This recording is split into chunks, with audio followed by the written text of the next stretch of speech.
All right, so I'm here with my good friend Benedict Chen, who is a superstar programmer. He's worked at all the impressive tech companies you have heard of, everything from Apple to Google to Meta to other places. And what's interesting is we met in San Francisco a long time ago, probably over 10 years, close to 15 years now probably, actually. And Benedict actually comes from a finance and business background. So before he was a developer, he was, I guess a bit like Tom and I, business person. And, you know, I'm here in Fukuoka, I'm visiting, and this is where Benedict lives. And I wanted to talk to him about a few different things, like how he approaches programming, what his workflow is, what the market is like, the job market is like for developers right now in 2025. And I know a lot of developers have been thinking about this because they want to go independent, or should they go back to corporate and they're not sure. I obviously want to hear his thoughts about AI and how it has changed the way that people code nowadays. And also, you know, ask a very non-developer question, which is, if you don't know how to code, how hard is it really to make an app? Right. And I know he also has some very good insights about app marketing and about the developer mindset, because he's been both a business person and a developer as well. So anything you want to say before we get started, Benedict? No, none in particular. Anything else you want to share about yourself? Yeah. So as Aaron said, I cut my teeth originally in the M&A market. We were in the mergers and acquisitions business, where we would go out and acquire businesses. And if you've heard of Dan Pena on YouTube, he's the quote unquote $1 trillion coach. And we got to work with him personally. And we were set to create kind of a $1 billion enterprises through acquiring small businesses to, I forgot the... roll up. Yeah, we were basically rolling companies up, and the strategy is just roll up a bunch of small companies and take it public on the US stock exchanges. And then later on, I moved into software engineering. So I worked eventually at companies. I worked at Google 3 times, including Google X, which is the experimental moonshot division, where they do all the crazy stuff, the part of Google that did Google Glass, and even Google Maps kind of came out of that kind of thing. And they do all the crazy quantum computing stuff. I worked on an autonomous robot that collects data.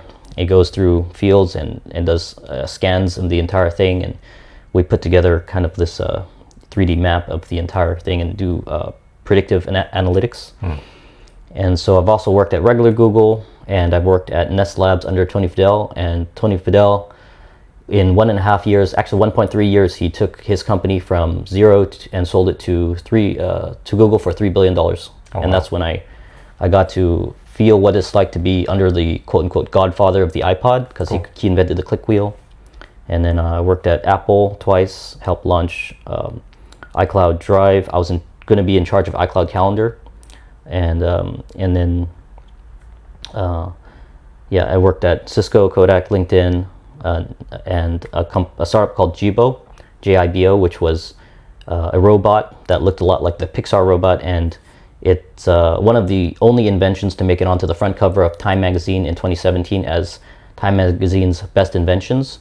The only other personal electronics device to make it to the front cover is the iPhone, the original iPhone. So only the iPhone and Jibo have made it onto the front cover of Time, and I had the great pleasure of working on that project with a lot of brilliant PhDs. Cool. Yeah.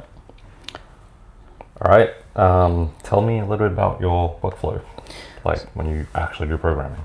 So when I actually do programming, I think whenever I take on a new project, whether it's my project or a project for a client, or I join a team in a big software engineering firm, I think the most important part of any software engineering is the planning phase, right? You have to know what you want to build and how you want to build it.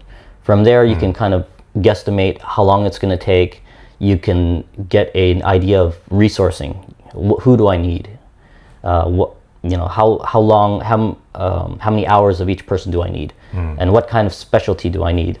And actually, to some extent, even specialty isn't as important as the character of the person. What kind of, when you're recruiting, you actually want to look for people that are tenacious. They don't give up. They have discipline. and they're hungry and ferocious. They want to.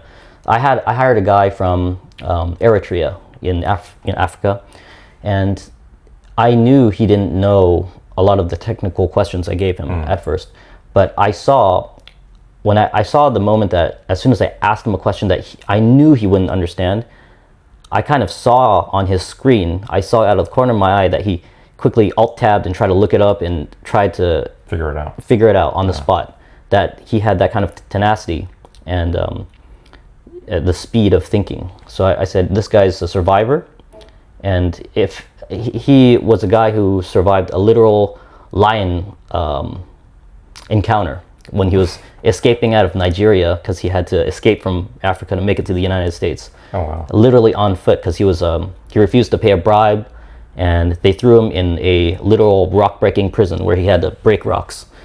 And in the middle of the night when he was running away, he heard a lion coming at. That's crazy, man. Yeah, growls of a lion. So if he can survive that, I knew that he would make an amazing addition to the team. So took him on.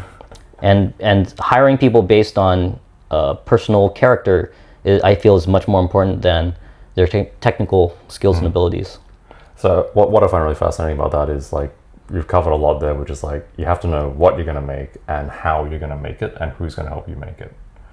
I'm just talking from the perspective of, people jumping into coding and building apps and SaaS using AI.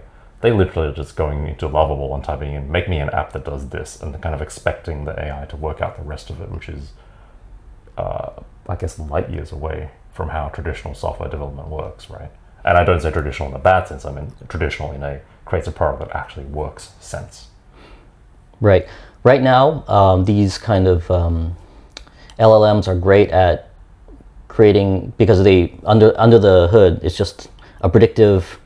It's like fancy autocorrect almost. Right. Fancy autocorrect, and they're adding things like RAG, retrieval augmented generation, where they basically go out, they crawl the web or whatever, they bring back some results, and based on what they get back, they're trying to kind of massage the results into something you can use, it's actually a big time saver, and it's a great tool, but it's so incomplete in terms of if your goal is to ultimately have a software engineer in a box, we are quite a ways away, because there's a lot in terms of if you think about what a human being needs to do to be a great software engineer.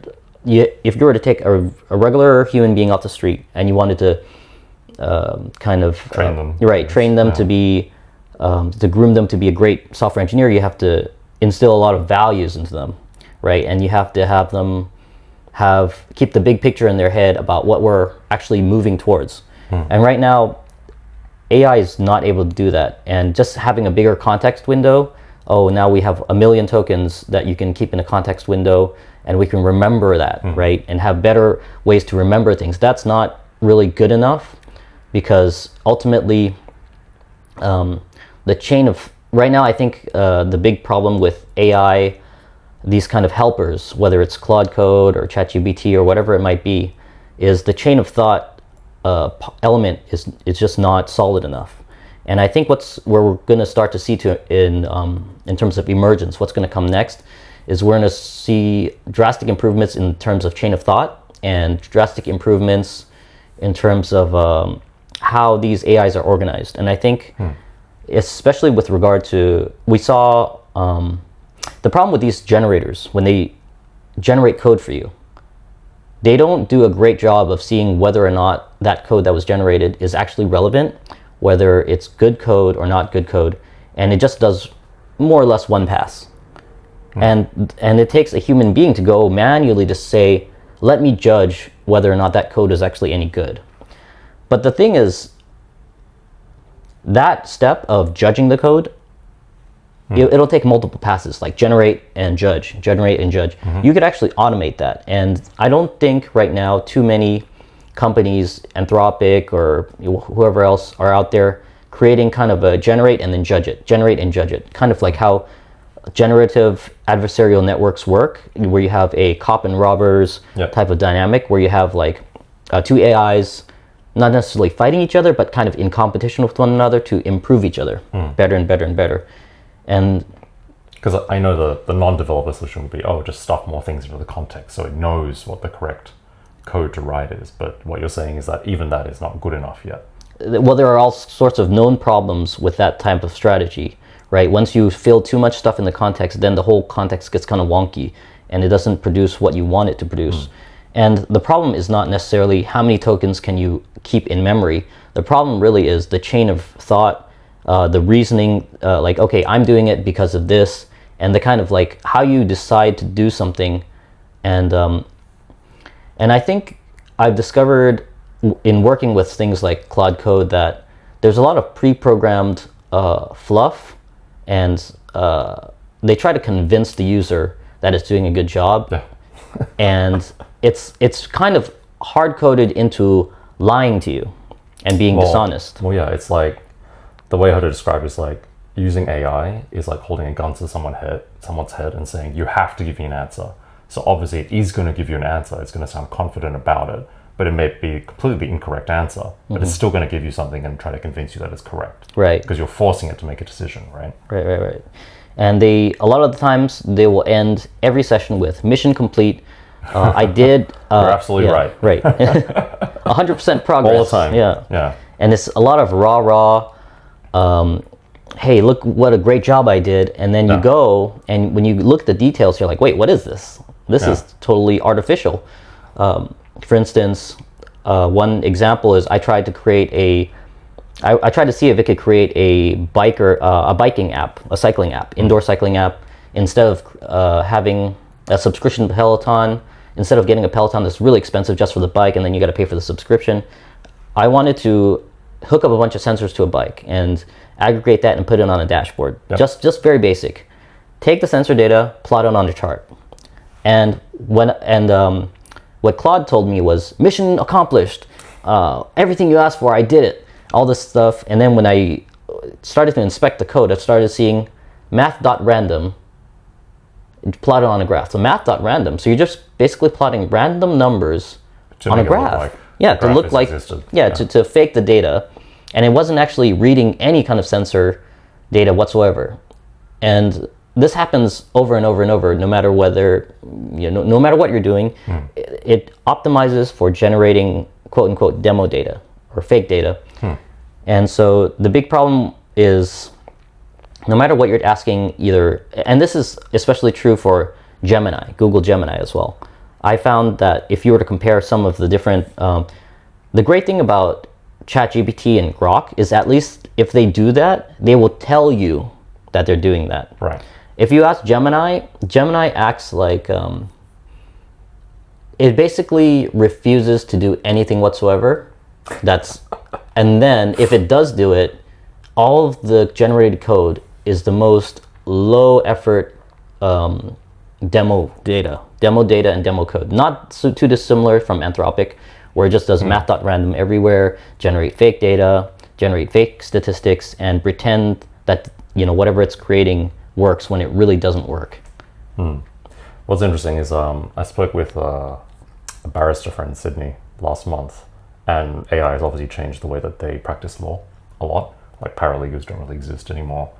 What he found fascinating was, he said something very similar to you, which is you can use the AI to generate, in their case, legal arguments in small chunks, but you still need to be a trained attorney to understand that those chunks are relevant or not. And actually his biggest use case of it was, Australia's a common law jurisdiction, so we rely a lot on previous cases to determine arguments in court. So what he did, he'd be like, okay, here's my case, here's the fact pattern, go find me a case in the past that has a similar fact pattern, and then he'll be able to manually look up those cases in LexisNexis and then determine if they will fit his argument or not. But he said that what a lot of junior lawyers do is they're like, help me write the argument for this, and ChatGPT will go out and construct an entirely fictional case, give it a date, a judge name, and everything, create the fact pattern that matches their case, and then be like, okay, just take this to court and argue it. And it's actually, some junior lawyers have actually taken these to court, apparently, and argued them to a judge, and the judge will just sit there and be like, case dismissed. Gosh. It's overconfident. Yeah. Pretty much. Yeah, there's definitely a problem of hallucinating things. Yeah. And just creating slop. And it's just so much. The primary frustration with the AI stuff out there is that there are too many figureheads out there in charge of these companies that are promising, well, we're close to AGI, and I mean, do you think we'll get to AGI using the current methods? I think all the top guys who are the foot soldiers, as we can call them, the guys that actually implement the stuff, who know the best, are saying we're so far away from that, it's not even close. And even the most sophisticated, the so-called godfathers of AI, with the exception of Jeff Hinton, right? Jeff Hinton is like, we are in danger. We have to be very careful. So he's the only guy, I mean, he is the guy that decided to actually work on neural networks when everybody decided to say neural networks are a dead thing, and it caused the AI winter for like, 50 years or whatever it was. He was the only guy who decided, I'm going to work on neural networks. So he is a mind that is, you want to pay attention to Jeff Hinton. Okay. But that being said, seeing LLMs are not the way to go. And Jan LeCun, one of the other godfathers of AI, mentioned LLMs are not going to get us to AGI. Right. Just having better models, GPT version 52 or whatever is not going to be the same as AGI. Right. Yeah. But what is interesting is that these LLM tools have created a lot of buzz, and it's really interesting, and people are creating all these large language models, and they have their place in AI, but they are not even close to. I'll put it this way: with the emergence of LLMs, people are going towards this kind of mathematical model of predicting randomness, or kind of predicting things, instead of saying, let's model biology. And that's how we got to neural networks in the first place. And all this crazy image generation stuff with like Sora that you're seeing out there, all the buzz with Sora too. The whole thing came from neural networks, right? Which is using human biology as an inspiration. To try to model that into an artificial system. And there isn't enough momentum on the biological front where we have to copy computer architectures that are closer and closer to human biology and go towards that direction. On the hardware side, and even on the software architecture side, there just isn't enough of a push towards that. And I think because it takes a lot of resources. Yeah. It's easier to just grab a GPU off, basically, our computer technology is, built the way it is, using processors and GPUs, and would be right to say that it's linear in the hardware, and the software is determined by the hardware. You can't design,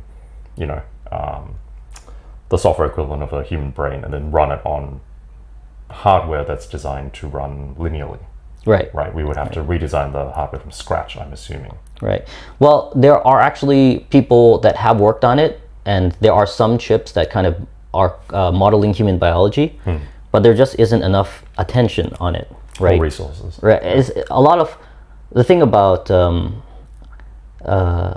Twitter or X is that it's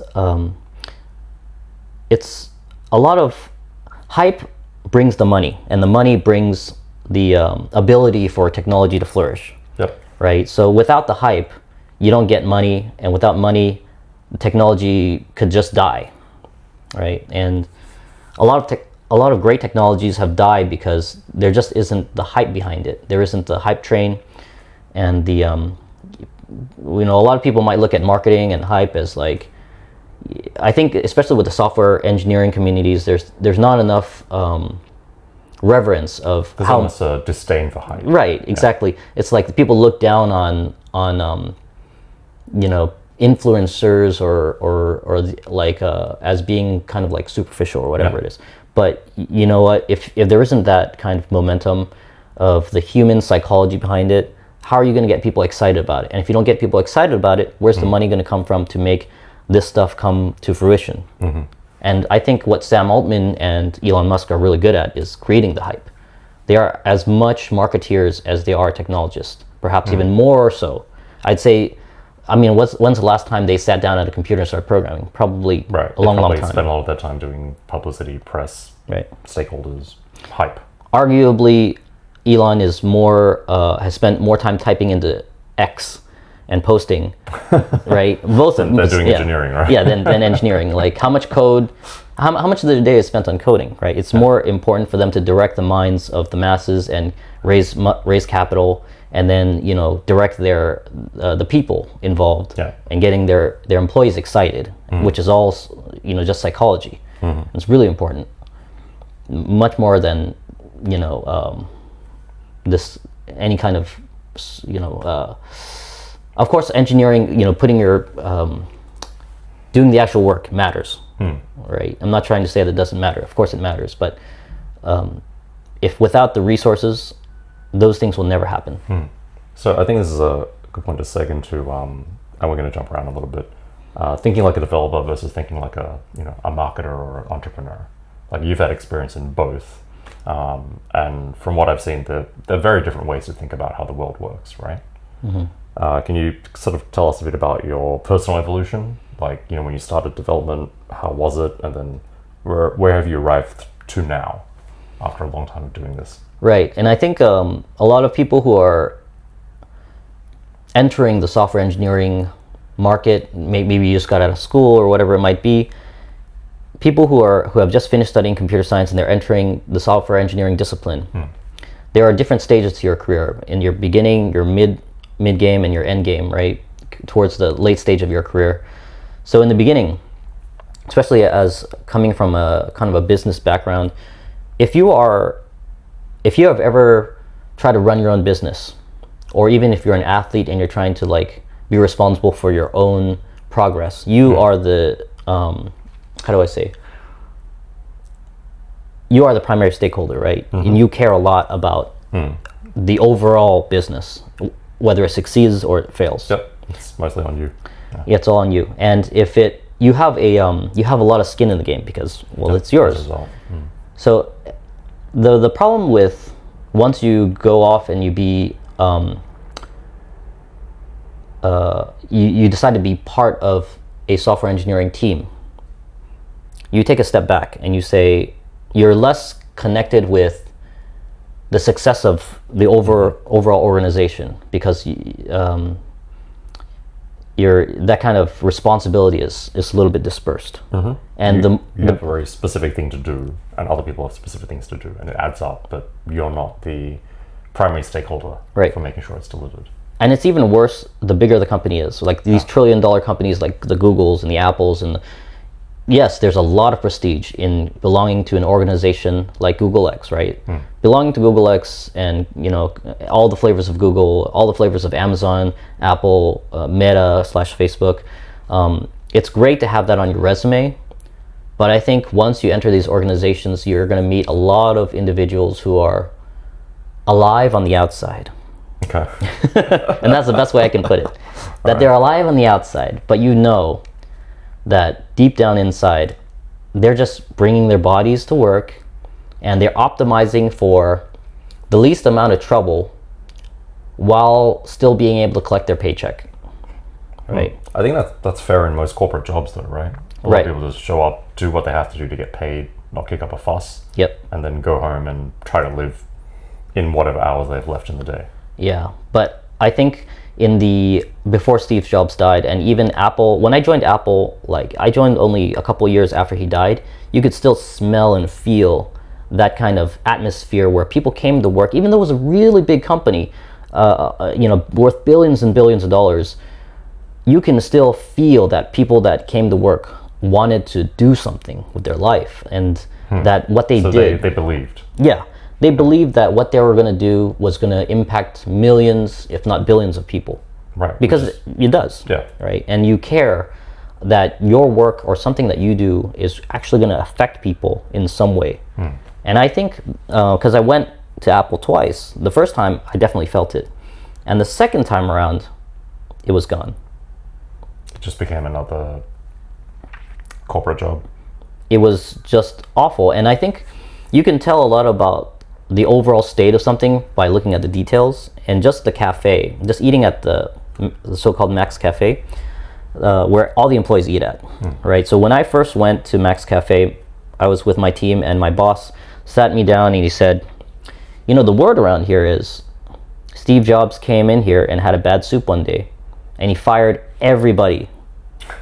Everybody from the kitchen was completely fired. From the entire cafeteria was gone the next day, and everybody was replaced. And I would say that the sushi I had there is better than most Japanese restaurants, perhaps even all the Japanese restaurants I've had in the San Francisco Bay Area. It was hands down on point, just the most impeccable Japanese cuisine.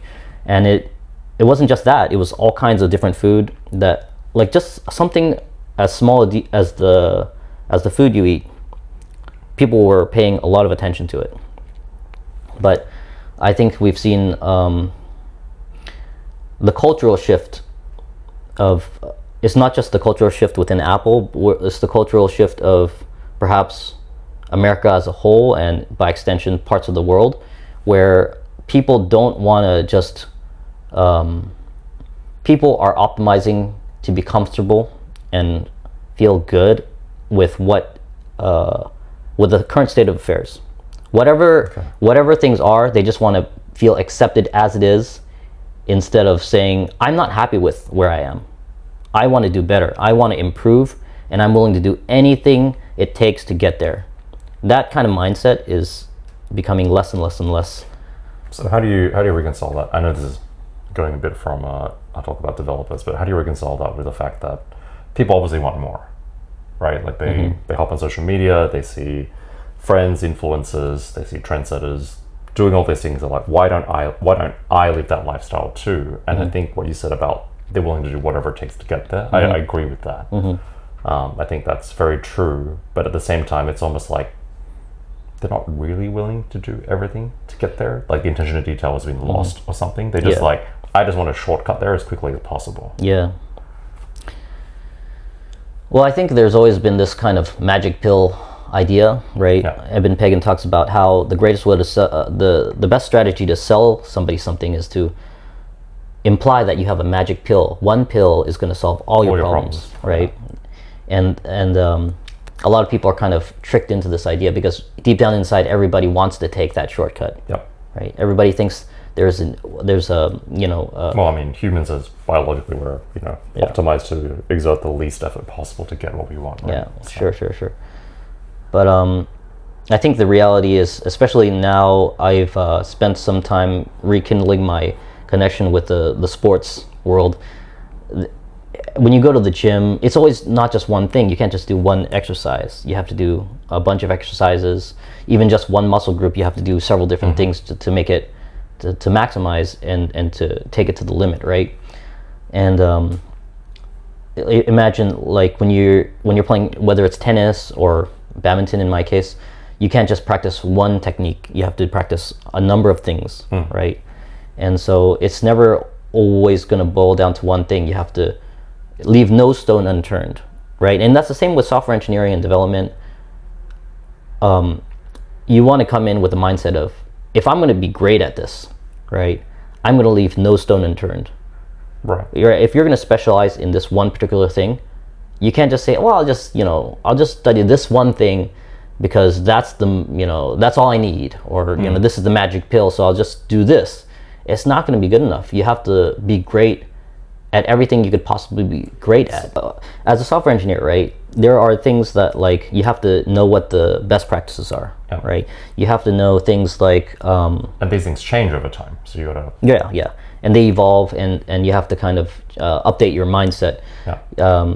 You have to know under the hood how things work, right, to the best of your ability, if you intend to leave no stone unturned. Right? If you're a Python developer, you might want to see how inside what is a certain function doing, that a built-in function, what is it really doing under the hood, right? What is it, especially with machine learning, because those things can drastically slow things down. You might think you're just calling one method, but like you have to know that method, how it works under the hood, might impact something that's. So I mean, one of the reasons I say this, I know the non-software engineer view is like, oh, so the way you learn coding is you took a course in school, and then that's it. Once you're done, you graduated, you're a software engineer. They don't realize that there's a evolution and a learning path after that. Right. Or, you know, I took one coding boot camp and now I'm a developer and that's it. Right. Right. I think a lot of people don't realize that it's not like you get a degree or a certificate and then you wake up the next day and automatically you're a software engineer who can program anything. Right. It doesn't really work that way, right? And I think that's kind of the problem with a lot of these when people give you a level, right? Kind of like when you go into a karate studio and they give you belts, yeah. right? Well, how do you compare black belts, right? Like, I think there's this funny quote by Islam Makachev where he says, "Who gave him a black belt? We have to check this." Right? Maybe we need to take away his black belt, because like this kind of belt system is, you know, is not. How do I say? Okay, when I went to Google the first time, I got this thing called readability, which is kind of a certification, right? Okay. You're not allowed to check code into a Google code base unless you need the approval of an owner, and you need whatever programming language you're writing in, you need readability, which means it's basically like somebody who's an quote unquote expert in the language has to review your code and say, okay, you wrote code in JavaScript. Let me, with JavaScript readability, look at your code and say, this is good JavaScript code. It's good enough. Yeah, you wrote some in Python. Let me inspect the Python. Okay, this is good Python code, right? And so on and so forth. For every language that you touch, you need to have a quote unquote language expert review it to make sure you're not doing anything funky. And so there's this illusion that once you get readability, that you must be a language expert. But what's the problem with that? Is it something that renews every year? Language standards change every month, every few months even, right? Every 3 months later, the language standard might completely change and you might be out of date. Somebody might have pushed out some patches and now, before you're not supposed to use this technique, but now it's actually the fastest technique. Right. Are you up to date, right? So maybe you were an expert some time ago, but what about now, right? And if you're not constantly improving and you fall behind, then but you still have the stamp, right? You're like, okay, well, what does that really mean? Are you truly an expert? But the problem is that it's you have to have some means of measuring, and right now that's like the quote unquote, people, how do I put it? There's nothing else. It's like when you're in a dating pool and somebody very unattractive is the only person there, you're willing to settle, right? And so people are settling because they haven't created a better standard, a better way of doing things. Right. This is just the default way that things have been done, so that's how it's being done.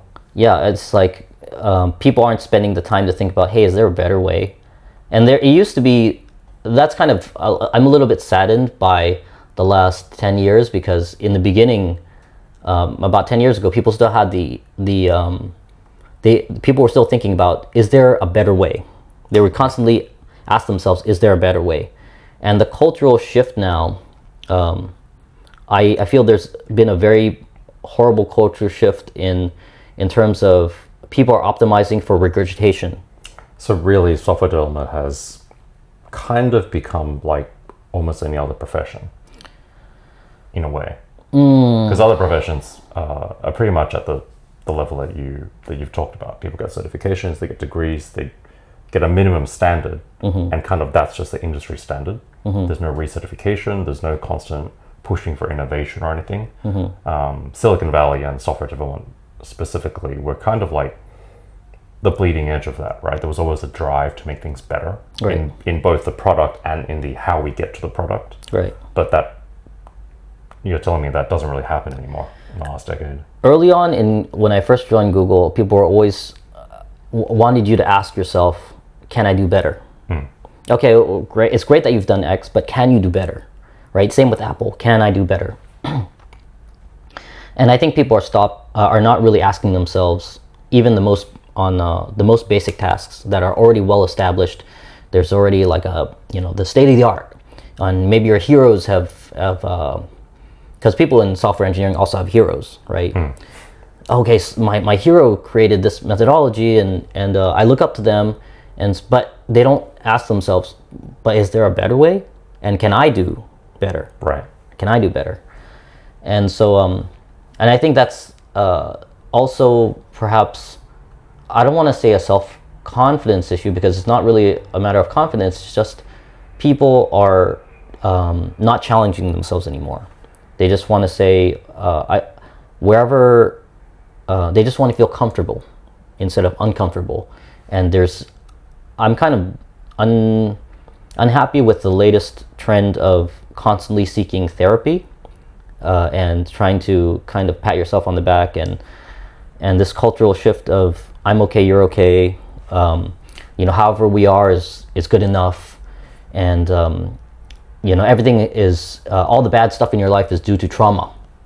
Right. Right. This thing in your life is not good. It's because of trauma. Don't you know? It was your parents' fault. It's not your fault.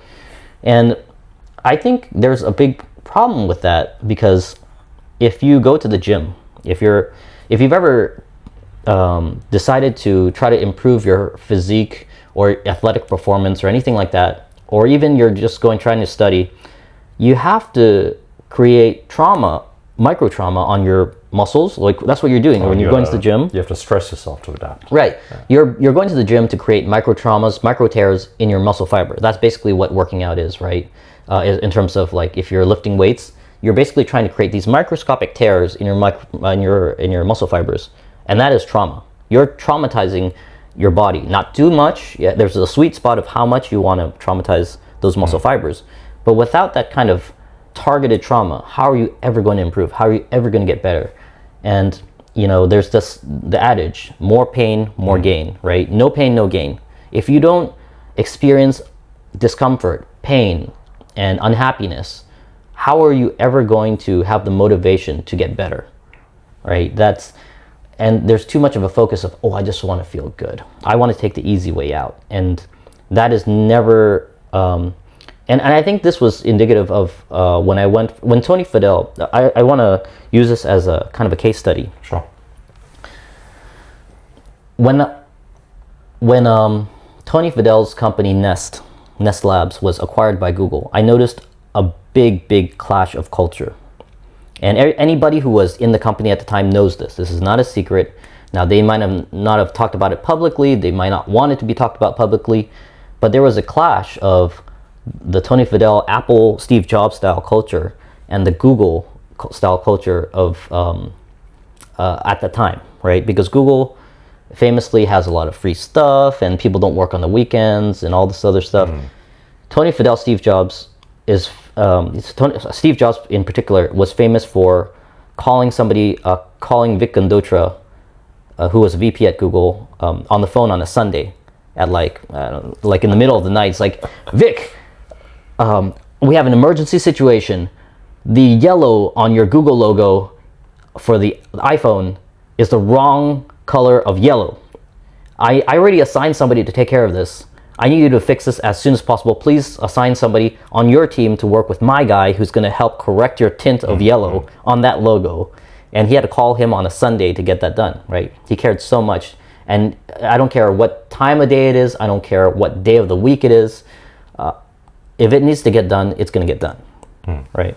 And people now have boundaries. Hey, don't call me after, such and such o'clock. Don't call me on the weekends. I'm doing this. Just to tie it back to developer mindset, have most developers moved into this new sort of paradigm of like, just do enough, get it done, don't kick up a fuss, go home? As the organizations scale up, because there was a lot of hiring. When I first joined Google, I think there was like a total of 30,000 employees, period. And then as they scaled to 100,000 employees, you saw the quality. It's kind of like well, there are only so many top-tier candidates. Exactly. That's right. Yeah. It's kind of like how Starbucks is. When Starbucks didn't have that many stores, the coffee was actually okay. It was good. But as they scaled worldwide, there's only so many great coffee beans, right? And so great baristas for that matter. Right. Great coffee beans, great barista. But baristas you can train, right? But coffee beans are a limited commodity. There's only so many of it at like the top quality coffee beans. There are only so many of it in the world. You can't have. There aren't enough top quality, top tier coffee beans to serve to everybody in the world. So unfortunately, you have to drop to a lower tier in order to continue to service everybody in the world. And you might do some tricks here, maybe do some fancy chemistry, and try to make a kind of a not such a great coffee bean appear as if it's a better coffee bean. But there's a limit. No matter what, there's a limit to that. And software engineering organizations were hiring like crazy, and there used to be this idea that Google only hired the best and the brightest, the smartest. But, right. Once they scale above a certain number, that becomes almost impossible. Right. The great coffee, you can't just serve top tier quality coffee beans anymore. You have to maybe start looking at the... Come down a tier or two. Yeah, come down a few tiers. And there just aren't that many great software engineerings in the world. So in the beginning of any software engineering development career, you studied all these things in school, and maybe you want to apply it. You're kind of enthusiastic. You want to do, you might even have slightly a naive mindset that helps you, right? Yep. People think that being ignorant is a bad thing. But anybody who's kind of an older person giving advice to a younger person, I've heard this nonstop when I was young, which is, it's so great you're young because you don't know what you can't do. Right. And I think that naivete is what you lose over time, and that's kind of you get jaded at the world. Well, you also, there's two things. You get jaded of the world, and you also think you know everything after a while. Right? That's the disease that people get, is that, oh, I've been in this for 10 years, 15 years, I know everything. There is to know. Yeah, I know I've seen it all. And even if you don't express it with your words, you might act like it, right? And that's the problem, is that people that come into an industry, if you don't have a perpetual beginner's mindset, you can fall behind very quickly. And so you always have to come into something, no matter how much of an expert you are, you have to refresh yourself every so often and say, you know what, I don't know anything, or I don't know everything there is to know. And I think there's, a lot of times, if you find yourself saying, I know everything, you have to check in with yourself and say, wait a second, am I catching this disease, the I know it all disease? And no matter how great of an expert you are, you have to know that the Michael Jordans of the world were horrendously insecure to the point of becoming a meme. He's a meme now because he takes everything personally, because he's so insecure. And insecurity is such a dirty word in our society. Like, you are insecure, like, ha ha ha, you're insecure. But it's also motivational. Well, I don't think you can become a Pavarotti, a Mariah Carey, a Michael Jordan, a Mike Tyson without being cripplingly insecure. Because there is footage of Mike Tyson crying, horribly crying, because Mike Tyson was born to a pimp and a hoe, right? A prostitute and a pimp. And people made fun of him relentlessly. They said, oh, he had no money to wash his clothes, buy new clothes. And they would say, oh God, you stink, you smell so bad. And he's overweight, you're so fat. And he lived in a place, a dump, basically, an abandoned, an abandoned apartment or abandoned building. And so he would get made fun of. He wore glasses. He would get his things stolen. So that creates such an insecurity that you want to, well, in his case, he wanted to hurt people, right? Take revenge, right? He wanted to feel like somebody. And so that got channeled into becoming a great boxer. Perhaps I think he was the most exciting boxer of all time, right? And if his mentor, Customato, didn't die early, he might have never been defeated, period. Because of how brilliant Customato was, but also because of just Mike Tyson's ferocity and all this other things. There are genetic factors too, but I think and Mariah Carey as well, right? Mariah Carey was horrendously insecure.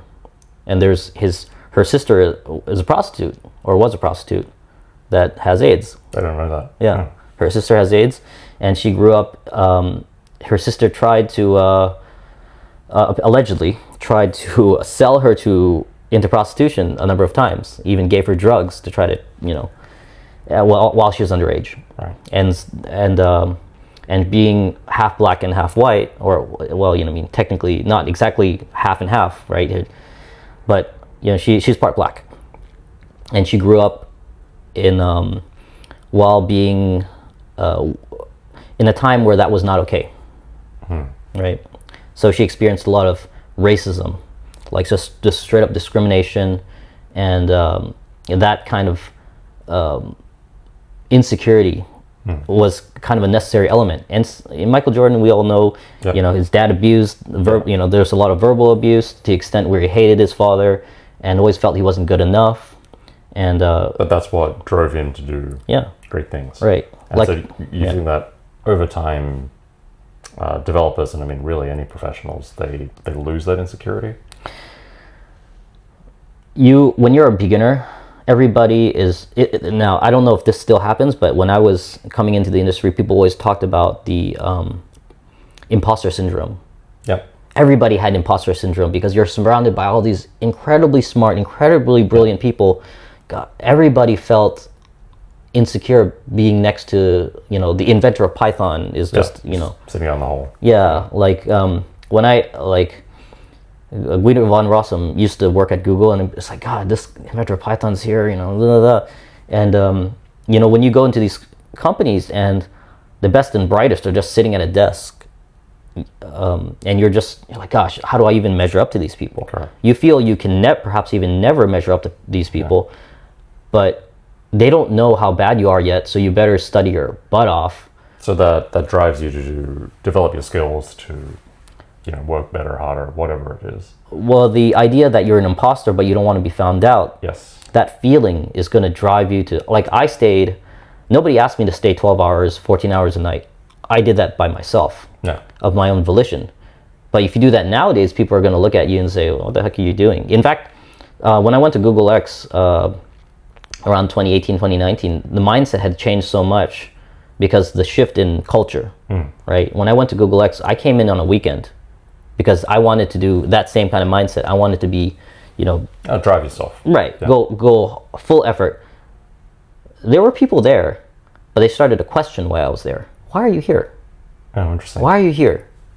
Are you like So you almost feel like this is industry-wide more than specific to developers. And because it is industry-wide, it filters down into the people coming in the industry. I feel it's not limited to software engineering, unfortunately. I think it's America as a whole has shifted itself in terms of mindset. And because they're definitely with the software engineering kind of I think that the industry has matured too much. Okay. In terms of it's shifting towards investment. Let's talk about that. Like, Yeah. what is the developer market like now? Like, you know, we've all heard about layoffs. I saw some news about Amazon this morning. I think we talked about IBM a little while ago, and this is on top of, you know, other companies Right. have progressively laid off more and more and more staff over like the last couple of years. Right, and we're even seeing that AI jobs are not safe because Meta just decided to lay off 600 people from the AI division. Which is a lot of people, Right. Yeah. right? But Amazon is laying off, they announced 30,000, right? 30,000, that's 10%. So they're slicing 10%. Microsoft, something to the tune of 15,000. Do you think this is like an overcorrection from overhiring during COVID, or is this just a maturity in the industry? I think that there are multiple factors, of course, with everything, but one big factor is the stock market. When the stock market was going well, then you can just kind of pull money out of thin air, and you can incentivate people with funny money, right? Monopoly funny money. That's kind of like, hey, here are some stock options. You know, it's like how hard is it to write something on a piece of paper? Like, it's not. I mean, that money is just funny money, right? It's not like it's not real money. It's Yeah. stock value in the future, perhaps, when the stock vests. And it's not cash in the bank account that's, you know, solid. You can, you know, it's like it's just an idea. So here's some piece of paper. It's just an idea, right? And the stock options, maybe they're up, maybe they're down, whatever. Who cares? It's just a contract. All it is, right? But when you actually, it's not like you're taking a piece of your revenue and giving it to somebody. Yeah, there's no actual cash cost to it. Right. Yeah. And so now the stock market is depressed. It's going down and down and down, worse and worse. And it happened midway during the last presidential term when all that pessimism of the market started, and then it's continuing until now, right? It's just getting to the point where that liquidity from the markets is just not there, and the incentives and the motivation is not there. And I think that's one big key factor. But another key factor, and that creates kind of a chain reaction, because now there's a ton of people who went to school for all the wrong reasons, right? They wanted money. They want to be software engineers because the pay was so good. Right. The conversation. They might have watched the movie The Social Network and say, that's a great way to be a billionaire. I'm just gonna enter the tech industry. And I mean, you're not necessarily wrong, but like everybody going in there so they can secure a job at some big tech company and coast and make hundreds of thousands of dollars a year easily without really working that hard and working from home. And all these you can see on TikTok and Instagram all these people that are just kind of like quote unquote working, like their work day basically involves going to a meeting in their pajamas and gorging on free food and then going home. That's their day, and they get paid hundreds of thousands of dollars. Once you get the job, that's all you're basically doing is just gorge on free food, pretend to pay attention at a meeting and go home. That's it, right? And use the meeting rooms for your own whatever, like whatever you want to do, play video games or whatever. You could just book a conference room for you gaming, you and your friends game, basically.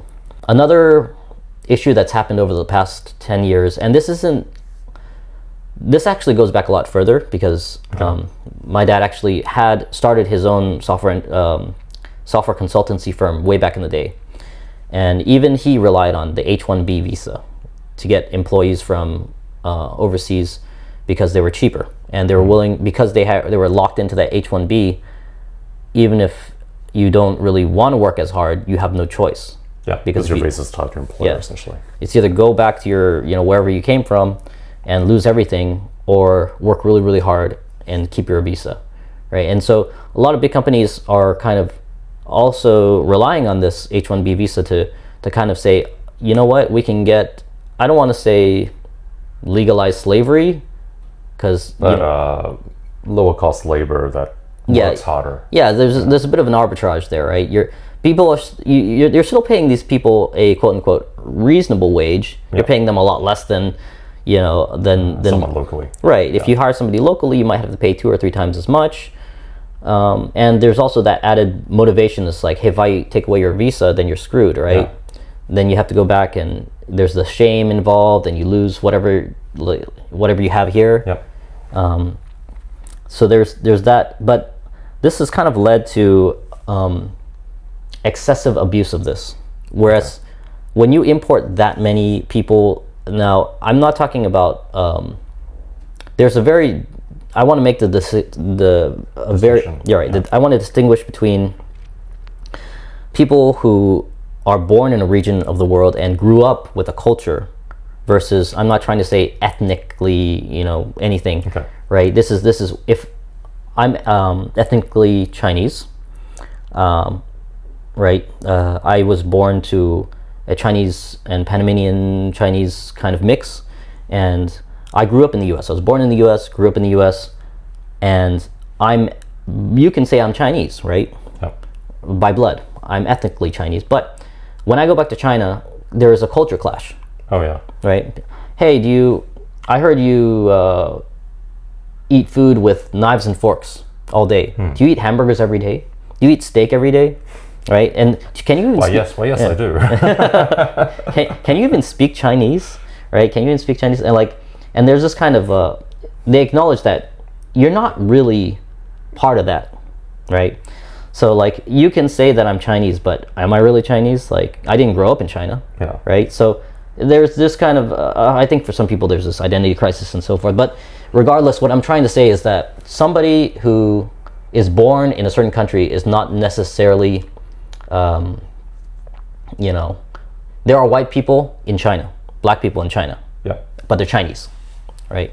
So what I'm trying to say, and same thing for India and Japan. Japan had like a Miss Japan who was Ukrainian, right? That was, I remember that. Controversy a couple years ago. So I just want to make that distinction. I'm not talking about ethnicity or anything. I'm talking about purely cultural values. Cultural upbringing and values. Cultural upbringing and values.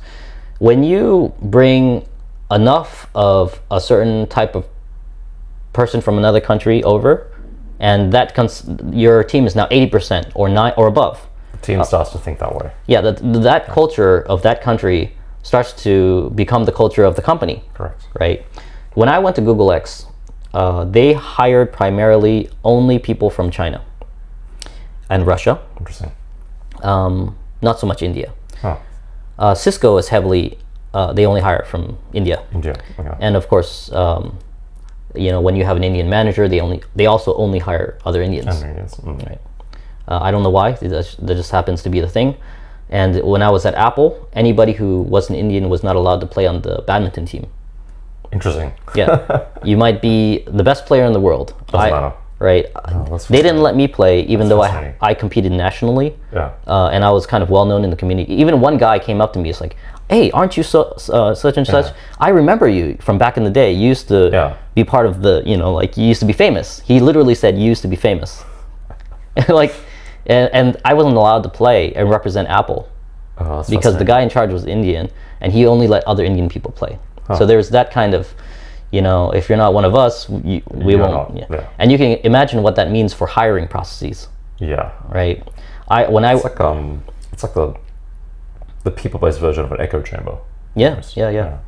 So like the cultural DNA of a single team can be so easily changed, and that when you start importing more and more and more, the entire company starts to shift. Because when I first this would it be fair to say this changes the value of the profession? Yeah. There was this clip about Eric Schmidt where he talks about how you should hire people and what kind of person you should hire, and Google was very specific about the type of people they wanted to hire early on. They wanted to hire people that had enormous discipline, that they wanted to hire people that had been Olympians. They wanted to hire people who had high achievers, essentially. Right, high achievers, but people who were also oddballs. And the same thing with Apple. They wanted misfits, I think was the word. Yeah. They wanted people with interesting hobbies. It wasn't simply enough to be good at your profession. You had to have some hobby and interesting insight in the world. And they cared very much about how you thought, not just whether or not you can get the problem right. Yeah. You might not get the interview question correct, but I like the way you think, so I'm going to hire you in. But now the culture has shifted because certain parts of the world, specifically China, Japan, that kind of, there's a heavy test culture, right? They have Gaokao in China, and in Japan, they also have university entrance exams, where you basically study your entire youth for this one test that determines your future. Whether or not you can get into a university is based on whether you get things right or get things wrong. So for a lot of these people that come from that kind of background where it's a test-heavy culture, they start to think in terms of things being right and things being wrong. Interesting. And right or wrong is determined by an authority. Yeah. So is it already written in a book? If it's in a book, then the book contains the right answer, and therefore if you don't follow the book, then you're wrong. And these people are getting recruited into tech companies, and it changes the way that tech companies view things. And I imagine the way that they solve problems and innovate and all that stuff as well. It has changed the way companies innovate and conduct business and do their recruiting processes. Now, if you were to try to get into one of these companies today versus 10 years ago or 15 years ago, in the beginning, people wanted to see how you thought and how you approach the problems and how you reasoned your way through and how you collaborate with other people, how you work together. And now it's like, stopwatch, okay, ready? Here's a well-known LeetCode question. What LeetCode is basically a website with a bunch of known interview questions, right, that you have to solve. And so they're just like, okay, ready, set, go. Okay, done, stop. Okay, let's see if you solved it correctly according to the most known optimal solution, right? I don't care about how you solved it, you just gotta solve it within this given time. Okay, you took 0.5 seconds longer than the fastest candidate, you're not qualified, get out of here. Right. And this literally happens. I'm not joking, this is no exaggeration. I almost feel like it's almost become like standardized hiring, right? It's become, well, there's two parts. It's mostly become part hazing ritual, because these LeetCode questions have no relevance, absolutely 0% relevance to your actual job. Work. Right. Like, I'll give you a good example. Well, I mean, that's almost like most tests that you take in your life. They have actual zero relevance to your actual real life. Right, but if you're an entrepreneur that actually cares about your business, don't you want to hire people that can actually do the job? Like if I was hiring a welder, I need to see how you weld and see the quality of your weld. Yeah. and based on how you It's like because a practical test, right? But this is not the case. Yeah. I think as an entrepreneur, you should be optimizing for whether or not you can do the actual job, right? Instead of just like, what does I think in investment banking suffered from this disease in the 2000s, right? It started out as anybody who was poor, smart, and hungry could get a job in investment banking. You just come, because what is in investment banking, there are a lot of different departments that do a lot of different things, right? But I think what most people think of is the sales side, right? Yep. You're basically selling to high net worth individuals. Yep. You're either selling, you're either selling actual securities, or you're trying to convince them to let you control their money in private wealth so and say, I'm going to invest. Services or products of some sort. They want to collect that management fee. Yes. That's where they make money, right? And you're basically a glorified salesman. So what does a glorified salesman have anything to do with knowing how many ping pong balls can possibly fit in an aircraft? Like, that's the interview question. They will literally like have two people sit down on a chair and like. Well, I mean, the argument would be that used to be about seeing how you would approach the problem and try to solve it, right? And that's basically like a big how do I say it? Reverse justification or backwards rationalization. That's basically backwards rationalizing what they're really trying to do, which is, but you're basically coming up with arbitrary reasons to get rid of people, right? So you're trying to say that, in investment banking and I guess tech companies nowadays, basically they're just finding reasons to reject candidates. Right, exactly, because there are just far too many candidates. Too many candidates that you're under this mountain of resumes. And to be fair, a lot of it is financially driven, right? Candidates get into banking, they get into tech because of the compensation is high compared to other industries. Yeah, and it's once a profession becomes lucrative enough, people start to flock to it like flies, right? Yeah. When I got into it, it was still an uncool thing to do. It was before the Social Network movie came out, and before guys in hoodies and laptops was cool, right? Yeah. It was a profession for nerds and geeks. Yep. And nobody really knew that it paid that well. So yeah, nobody knew, and it actually didn't really pay that well. Like, there was definitely no $500,000, $1 million offers floating around easily. I think it was still like 150K maybe, right? 150K which was just slightly better than, say, investment banking was at the time. Yeah. So there's this financial motive, but there's also financial motive, and there's just too many resumes that are just wrecking that right now. So we're to kind of sum up, like, the development market, where do you think it's going to go? Like, what's going to happen over the next few years with AI, with all the layoffs, which I think is an overcorrection. I think at some point they're going to have to fix that.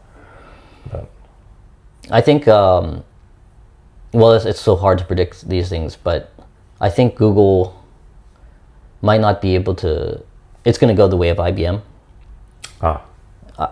Google will become the next IBM. We're already seeing that happen. Apple, it breaks my heart to say it, but Apple is also going to go that way, and we're starting to see ChatGPT. ChatGPT is already replacing Google. Search. Yeah. Google Search. It's already happening, and Anthropic.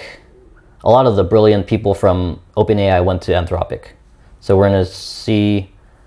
I think we're just going to see new players emerge, and the old technologies and the people associated with that are going to go the same way investment banking went, right? It's still going to be there, and but it's the prestige is going to die off, and I think there's going to be an emergence of and a focus on other things. It's just going to be quantum computing, robotics, AI, those three industries, and possibly e-learning.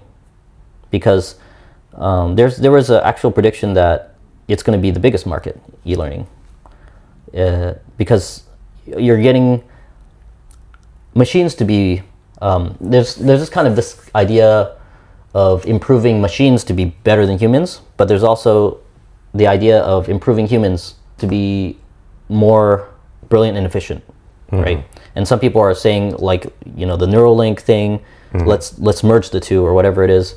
But there are also guys like I don't remember his name.